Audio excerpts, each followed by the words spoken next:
ઘરમાં બધું સામાન ખરાબ થઈ ગયું, અમે રાંધવા માટે નહીં મળે, અમારા આજુબાજુમાં બધા ખાવાનું પાવાનું લઈને અમને આપતા છે, કેવી રીતે અમે ચલાવીએ? હા, રોજ લાવવાનું, રોજ ખાવાવાળા માણસ અમે લોકો કેવી રીતે કરીએ?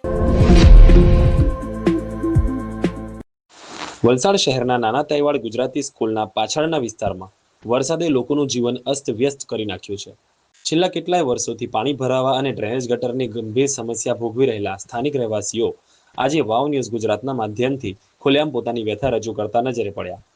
રહેવાસીઓનો આક્ષેપ છે કે ચૂંટણી પૂર્ણ થયા બાદ ચૂંટાયેલા સભ્યો ફરી ક્યારેય વિસ્તાર તરફ વળીને પણ જોયા નથી. લોકોનું કહેવું છે કે નગરપાલિકા દ્વારા પ્રી મોન્સૂન કામગીરી માત્ર કાગળો પર જ રહી ગઈ, જ્યારે હકીકતમાં રસ્તાઓ તળાવ બની ગયા છે અને ગટરો ઉભરાઈ રહી છે.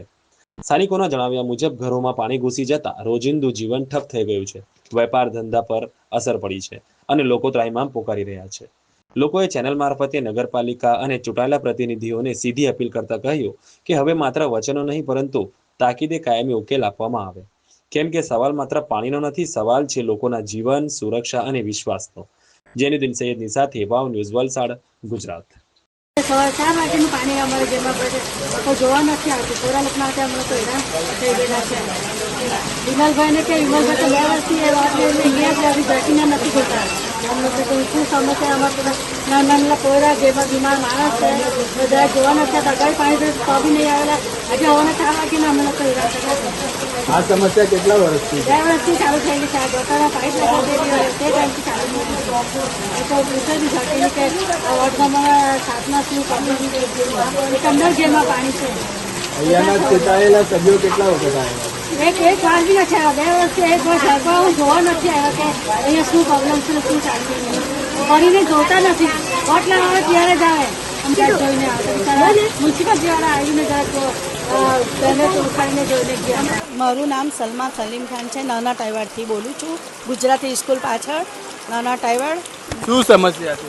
સમસ્યા પાણી ભરાઈ ગયેલું છે અમારે 3 વાર. આ વરસાદથી 3 વાર પાણી ભરાઈ ગયું. ઘરમાં 3 વાગ્યાથી અમે લોકો બેસેલા છે. ઉદય કરાવીને થોડુંક ગયેલું છે તો પાણી અમારું થોડુંક ગયું. એ તો પાણી જાતું નથી. આખા ઘરમાં અમારું બધું સામાન ખરાબ થઈ ગયું ને આ બીજી વાર નથી, ત્રીજી વાર છે. અમે કહીને થાકી ગયા. વિમલ અહીંયાનો એ છે પણ તો બી વિમલભાઈ એ બાજુ આવીને જાયકા નથી. 3 ફૂટની ગટર આપેલી છે, તે ગટર બી અમારી સાફ સફાઈ કંઈ નથી. એના ઉપર બી એ લોકોએ બાંધકામ કરીને ને એ લોકોએ બધા ફૂલ ને એવું બધું મૂકી રાખેલું છે. બધું એ લોકો બધું બનાવેલું છે. તે કેવી રીતે અમારો એ લોકો બી બિચારા લોકો અમારું કરાવીએ તે અમને કરાવીને આપો. અમે સમસ્યા પૂરી આ જ છે. અમારા ઘરમાં બધાના ઘરોમાં પાણી ભરાઈ ગયેલા છે. આ કેટલા વર્ષથી સમસ્યા છે? આ 2 વર્ષથી થતું છે અમારે ત્યાં. પહેલા વર્ષ બી થયું હતું ને આ વર્ષ બી થયું છે. 3 વાર થઈ ગયું છે. પહેલા વર્ષ 2 વાર થયું છે. હવે કેટલા વાર સુધી ચલાવીએ અમે લોકો? નાના નાના પોયરા છે, માંદા પડી ગયા, માંદા છે. કેટલા સુધી અમે ચલાવીએ? અમે બદલાવો તમે લોકો. ઘરમાં બધું સામાન ખરાબ થઈ ગયું, અમે રાંધવા માટે નહીં મળે, અમારા આજુબાજુમાં બધા ખાવાનું પાવાનું લઈને અમને આપતા છે, કેવી રીતે અમે ચલાવીએ?